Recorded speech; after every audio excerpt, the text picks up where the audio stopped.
So this topic is very lengthy topic, है ना? Therefore, I have taken at first postmortem examination of birds only. और मुझे लगता है कि you have fair idea about postmortem of animals. आपने किए भी होंगे और most probably you have been taught about the postmortem of animals. And this topic, in my view, was less discussed with you people. Postmortem examination of birds. यहाँ तक मुझे याद है कुछ पोस्टमार्टम हम लोगों ने साथ में किया है विद फॉर बर्ड्स, कुछ वहाँ पे डिस्कशन हुआ था, लेकिन as such in a technical way we have not discussed this topic, how to proceed for postmortem examination of birds. So therefore today we will talk in detail about the necropsy procedure of birds, and this topic is long and naturally it will take at least 2 class. It will take at least 2 class. So today I will basically deal with the necropsy procedure and the changes that you can see in different organs. आप birds को जब खोलते हैं तो एक organ में क्या क्या चेंज हो सकता है, possible changes that you can observe and the reason behind that changes, उसका एक फेयर आइडिया मैं आपको दूंगा. In the next class I will deal with the lesions that you can see in different disease conditions. Say for example in Ranichet disease or in bird flu, what different changes in different organ we expect. That class will be taken in the next lecture, but today basically I will deal with the basics of necropsy procedure in birds, how to proceed for necropsy procedure, how will you observe and record the different changes in the organs of the bird. So all this topic will be dealt today. So let me start the topic and share the screen.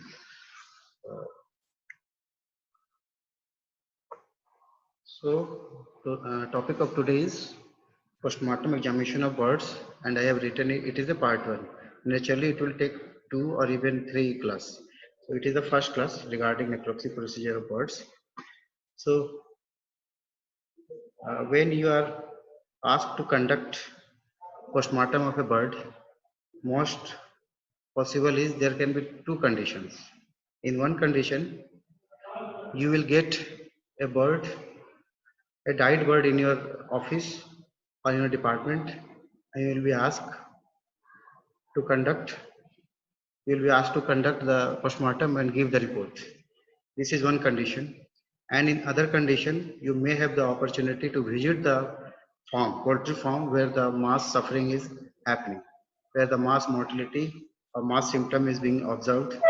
You may have the opportunity to visit the farm, and accordingly your postmortem how you will proceed for postmortem, what you should keep in your mind will vary. If it is a single bird, the case is different. If it is happening in a flock, in a farm, your view should be slightly different. Okay, so when you get a single bird in your office and asked to conduct postmortem, so you will conduct it, and your main emphasis will be on the death, the cause of death, how the death has occurred. But if it is with the flock, you have to do something else. उसमें आपको कुछ ज्यादा करना पड़ेगा. क्या? You have to ascertain the reasons behind the death. ये कैसे हो रहा है डेथ, ये कहाँ से आ रहा है etiological agent, how to remove it. एक फ्लॉक में वो सारी चीजें देखने होंगी. प्लस जो इनिशियल रिक्वायरमेंट होता है for a postmortem examination, that is most important, is the history. That history will also vary. All these things I will try to discuss in our topic point by point. So first of all, for a proper diagnosis of poultry disease, 3 important factors are most important. For any poultry disease diagnosis, you must consider 3 important factors. First is a systemic plan for examining the bird's body. That is both external and internal examination of the carcass. That is postmortem examination. You have to examine in a very systemic way both external and internal body parts. Next, you must have a good knowledge of the different organs and body structure of the bird. If you don't have the knowledge of normal structure of different organs, how can you identify the changes, the lesions in the different organs? So you must have a good knowledge of identifying the different organs. And the third is you should have the knowledge of the changes, the different changes that you can see in different conditions, and accordingly you have to record all the changes. So these three things are most important. First is a good postmortem procedure, a knowledge of body organs, and different changes, and how can you correlate these changes with the disease. So these three things are most important while doing postmortem of a bird. Next is getting a diagnosis is as quickly as possible is of great importance. Why?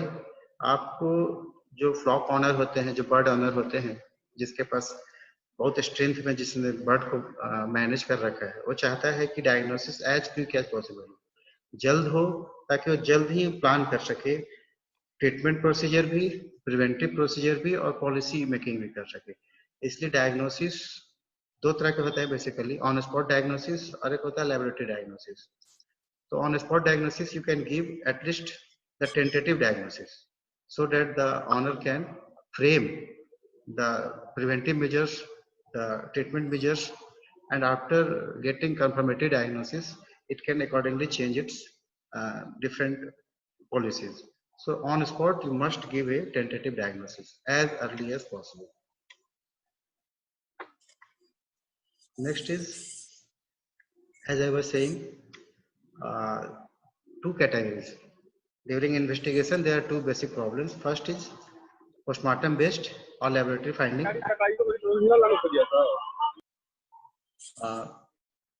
कुछ लोगों की आवाज आ रही है, उसको आप बंद कीजिए, थोड़ा बैकग्राउंड से आवाज आ रहा है. So you have to do postmortem diagnosis. You have to collect the sample and send at laboratory for further diagnosis. One thing is this, and another thing is that it is the in-depth problem. You have to study in depth. It is a thorough investigation where you don't only find the cause of death but underlying reason of an infectious disease. And it is a multifactorial condition. It is usually has to determine the origin of the disease. एक bird का death और उसका diagnosis is another thing, और उसके death से सारे फ्लॉक्स को बचाना, कैसे फ्रेम करे बचाना, that is a different thing. So एक तो होता है ऑन स्पॉट एक बर्ड का आपने पीएम किया और उसका डायग्नोसिस दे दिया, और second is in depth problem. पूरी तरह से उसको जानिए कि कहाँ से पहुंच रहा है कंडीशन, इसको कैसे रोका जा सकता है. तो दो तरीके का इन्वेस्टिगेशन आपको करना होता है. सेकेंड थिंग मैं आपको यहाँ पे जोड़ दूं, if you are asked to conduct a postmortem at a farm, and when you visited the farm, you are given dead birds for conducting postmortem. At this condition, you may ask the owner to provide you those birds also which have not died but are showing advanced symptoms, and also those birds in which the symptom is not yet most prominent. So you can do postmortem of even the live birds. You have to sacrifice even the live birds showing less symptom or prominent symptoms other than the dead birds. If you conduct the postmortem of all these three types of birds, you will be able to get most important lesions which might have been missing in some of the cases. So always insist and ask the owner to provide you birds, ailing birds also, other than the dead birds. While investigation of a disease condition, you must go through the case history. If it is single bird, it will be case history. If there is mass mortality in a farm, it will be flock history. Then you have to conduct postmortem examination, and then you have to take the help of laboratory investigation. If you are doing these three conditions, then only you are able to go in address the in-depth problem of the farm. And the best approach to begin point investigation is with the case history or flock history. Always insist the owner, it is your right to get the history of the case. Regarding flock history, it must be considered as disease of flock rather than an individual disease. इसका मतलब जैसे मैं आपसे कह रहा था, कोई bird एक मर जाता है, तो in a flock of thousands of birds, death of one bird does not mean much from economic point of view. मगर ये जो बर्ड मरा है that has lesions in coded form. If you can decode that lesions, आप ये समझ जाओ कि ये मरे हुए बर्ड हमें क्या मैसेज देना चाह रहे हैं, so that you can prevent the other birds of the flock. So that is the real आपका वो रियल होगा sacrifice उस बर्ड का जिसने बलिदान दिया है अपने मरने के बाद, कि after his death you can protect the other birds of the farm.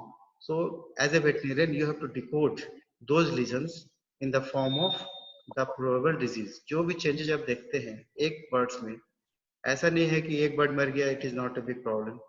Death of individual birds indicate a very serious problem, and it also gives you all the possibilities.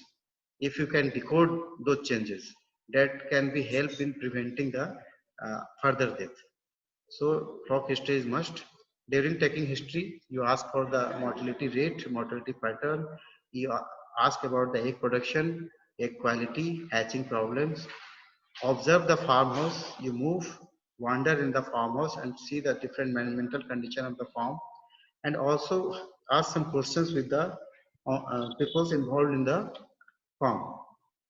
And during a complete flock history, you should note the name and address of the owner, number of birds in the flock, breed, strain, and age of the birds.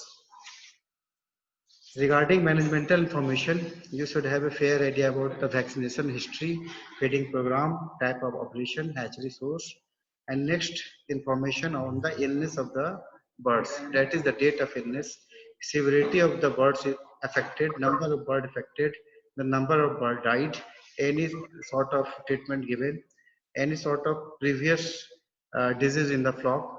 That all has to be noted in the flock history. Here is a performer. We can go through how a flock history record is being made. You go through this. And now I will come to the basic topic. That is the first point.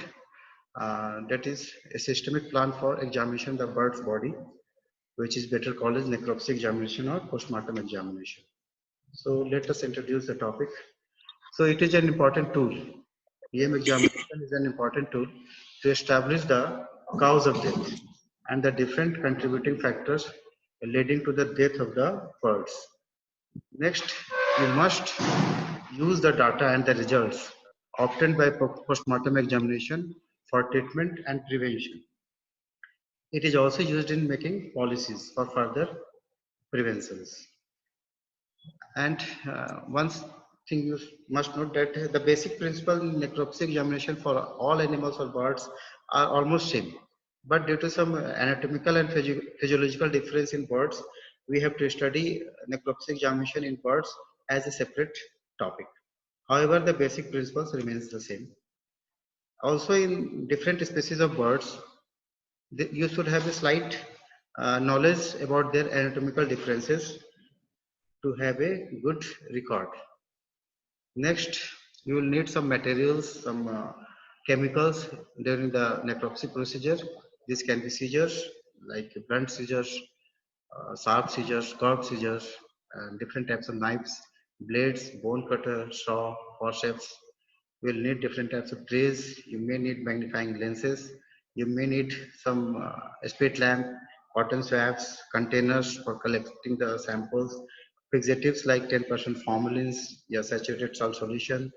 You should have a slide, you should have a cover slip. These are some essential requirement. Apron, you should have gloves. Okay. And now the technical thing, that is how to conduct the necropsy procedure. So first of all, note the identification of the bird. You see the metallic tag, which is usually found in the legs or the wings of the bird. So note the identification number, any color mark, age, sex, breed, nutritional status. Also check the rigor mortis of the bird. Next, you have to soak the bird, the carcass, in water. First of all, soak the carcass in water and place it on the necropsy table. So, when you place it on the table, first of all, examine externally by seeing every part of the body, by stretching the feathers, see the presence of any ectoparasites, any injury, or any other changes. Next, lay the birds on its back with wings and legs extended. And another thing you have to do, you have to adduct the legs and wings. For proper examination, you have to abduct the legs by cutting the skin between the legs and the abdomen. And you may even break the joints so that a free examination can be possible. After this, you cut the skin at the point between the keel bone, that is the sternum, and vent. You have to give a incision and you have to peel off the skin over the abdomen and legs.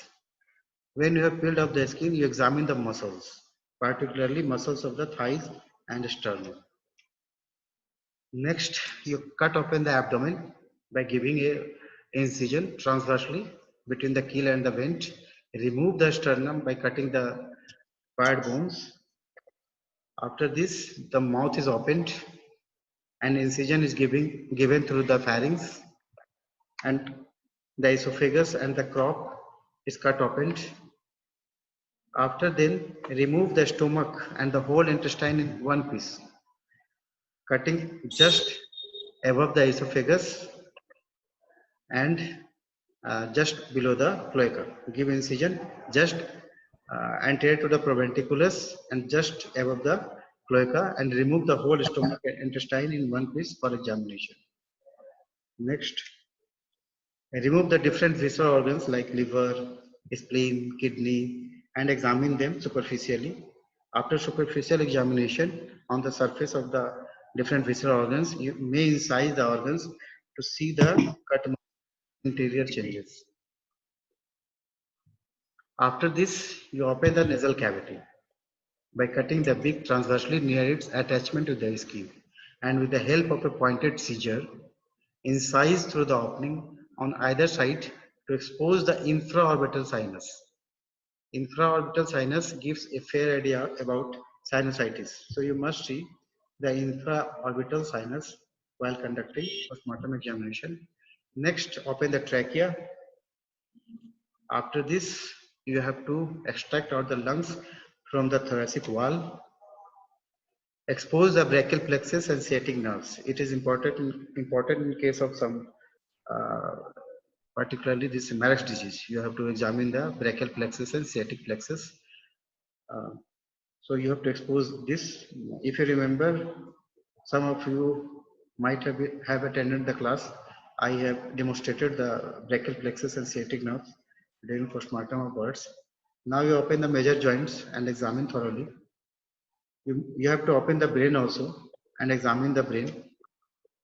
Now you record the changes in every organ very systemic wise, and record these lesions, make a tentative diagnosis, and provide a postmortem report to the owner. So a complete postmortem report performer I have given you. You have to note all the changes, and accordingly you have to write different changes in these organs, and finally you have to give a final diagnosis that may be either tentative or may be confirmatory. It depends on the changes that you have seen in the different organs. So these are some basic organ locations.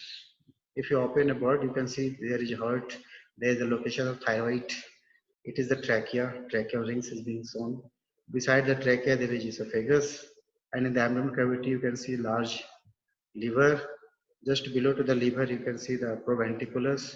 In this photograph you can also see the gizzard, intestine. So here is the crop. So you must have fair knowledge of these things, not going in much detail. So in this diagram you can see this is a brachial plexus that has been indicated by the forceps. This is the brachial plexus in the thigh of the bird, and in this diagram this is the sciatic plexus. Here it is sciatic plexus, and here it is sciatic nerve. Here it is sciatic nerve, here it is sciatic plexus. And here is how infraorbital sinus appears after cutting the part. This is the infraorbital sinus in a bird, and this is the, here you can see this is the proventriculus, and this is the gizzard. You know these things. Moving forward, we have to first start with the external examination. So first of all, see the general body condition of the bird. the general body condition of the bird. It may be emaciated or it may be dehydrated. If it is emaciated or dehydrated, the possible reason can be off-feed, some nutrition deficiencies, some chronic enteritis, or some chronic disease like tuberculosis. There can be paralysis of leg, wings, or neck. So the different reasons behind this may be the clostridial infection, that is clostridial toxins, botulism, Marek's disease, arthritis, aflatoxin poisoning. There can be avian encephalitis. It can be case of Rannicke disease also. So this is the photograph showing a dehydrated, emaciated carcass. Here you can see the paralysis of the legs. Uh, it indicates Marek's disease. You can see the paralysis in the neck. It is in between the two legs near to the breast. It is a picture denoting the avian encephalitis. This picture, twisting of the neck, it is a case of Rannicke disease. You can see in case of Rannicke, this type of twisting in the neck. After general body condition, you observe the feathers. There can be loss of the feathers. There can be deposits at the base of the feathers. The wings can be moist. If there is loss of the feathers, the possible reason may be the physiological molting. It may be the lice infestation or nutritional deficiencies like methionine. If there is severe deposition at the base of the feathers, it may be due to eggs of lice or mites. And if the base of the wings, underside of the wings is basically moist, with the case of infectious coryza. In this photograph, you can see the loss of feathers, different possibilities. And here it is hyperpigmented wings, basically. Next, you have to observe the skin. If the skin appears pale, it is a case of anemia or some nutritional deficiencies. If there is nodules, particularly in the legs, it is a case of Marek's disease. If nodules are found over the vent near the cloaca, it may be the case of some parasitic infestation. If the skin is showing necrosis, edema, it can be case of necrotic dermatitis that is due to Clostridial or Staphylococcus. It may be due to some vitamin deficiency. If the skin is purple or darkened, it is usually due to erysipelas or fall cholera. If there is crustation on the skin, it may be due to scab formation or gangrenous dermatitis. These gangrenous dermatitis, necrotic dermatitis are caused by Clostridial or Staphylococcal infection. The skin can be green or gangrenous, which is usually due in the case of gangrenous dermatitis or due to hemorrhage or arthritis. In this diagram, you can see it is a case of Marek's disease, nodule formation over the skin. And in this side, you can see nodule formation on the legs. Here, there are nodule formation. It is a clear-cut case of Marek's disease. If you can see nodules on the legs. Here you can see the purplish discoloration of the skin. Here it is gangrenous green discoloration of the skin. So these changes you can see in different cases of bird. Now you examine the head. Head can be swollen and appear fluffy. If the head is swollen and fluffy, as it is shown in this diagram, it may be case of infectious coryza. It may be due to some injury. It may be due to Rannicke disease, or it may be a case of bird flu. Of the comb. If there is a scab, nodule formation, a scab, like in this, as shown in this picture, it will be a case of fallpox. And if you appear velvety, bran-like deposition, white powder-like deposition, as appearing in this case, it will be case of fungal infection that is called as FAVS. Am I audible? आप सुन तो रहे हो? Hello. Yes, sir. यहाँ तक problem है तो कुछ discuss कर लीजिए. If you have any problem, you can discuss. Is it clear to you? Yes, sir. Okay. So moving forward, now we'll talk about eyes, changes in the eyes. So what can be the possible change in the eyes? Eyes can be watery. There can be blindness of the eye. Eye can be inflamed. There can be cataract. There can be crust at the corners of the eye, and the pupil can be can appear irregular. So if it is watery, the most probable cause can be the infectious coryza. And if it is the blindness, it can be case of fallpox, that is ocular form of the fallpox. It can be case of aspergillosis, or it can be the case of salmonella infection. So this diagram is showing the blindness. And if it is conjunctivitis and the eye is appearing very reddened, it is usually due to ammonia burn.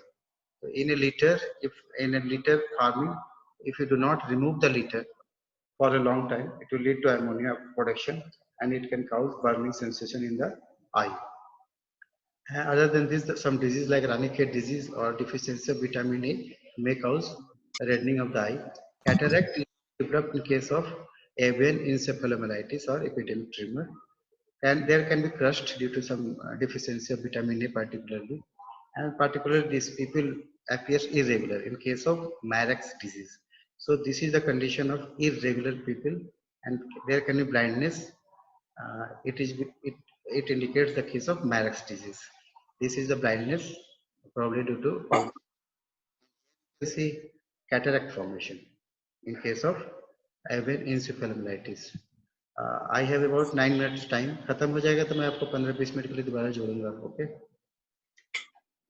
Next, after eye, you examine the subcutaneous tissue. So there can be air inside the skin. When you will feel the skin, you will see that there is airy skin, fluffy skin. So it can be due to some rupture in the air sac, some injury, or some infection of the skin. In subcutaneous tissue, there can be some nodules, a small size nodules that is most probably due to mite infestation. There can be excessive fluid that we call as anasarca. So it can be case of salt poisoning, edema, or vitamin E deficiency basically. Even in case of anemia, you can see excessive fluid in the subcutaneous area of bird. When you examine the ribs, the most important finding you can see is beaded appearance at the costochondral junction. As you can see in this diagram, at the costochondral junction there is beaded appearance. It indicates rickets, that is due to deficiency of vitamin D, phosphorus, calcium deficiency. So after ribs, subcutaneous tissue, you examine the muscles. If the muscles is congested, then it is a case of septicemia, or it might have been improperly bled during the sacrifice. If there is hemorrhage in the muscles, we know most important is infectious bursar disease.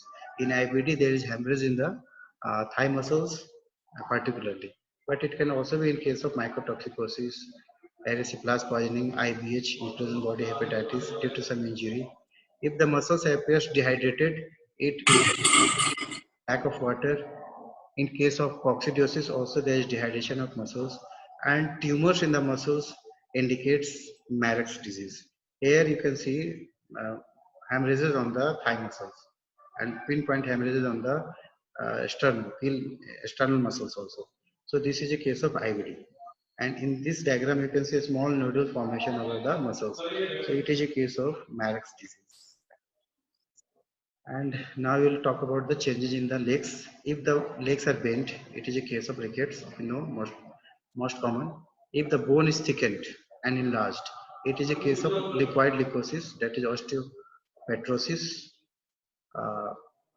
It can also be due to zinc deficiency. If there is swelling in the joint, it can be a case of infectious synovitis, salmonella infection, or arthritis, staphylococcus infection. Tendon and hook can be displaced in case of parosis, that is due to choline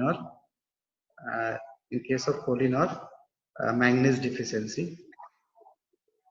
Next, we'll see internal examination, the internal organs. So first of all, talking about trachea, what can be there? The whole trachea can be filled with clotted blood.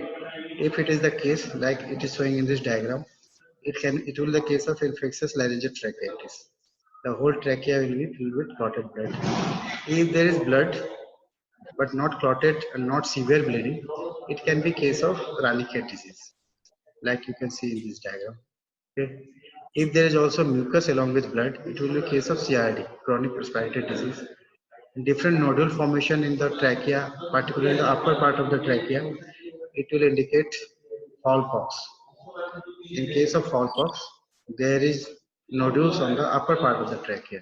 And in case of adenovirus infection, the trachea will be inflamed.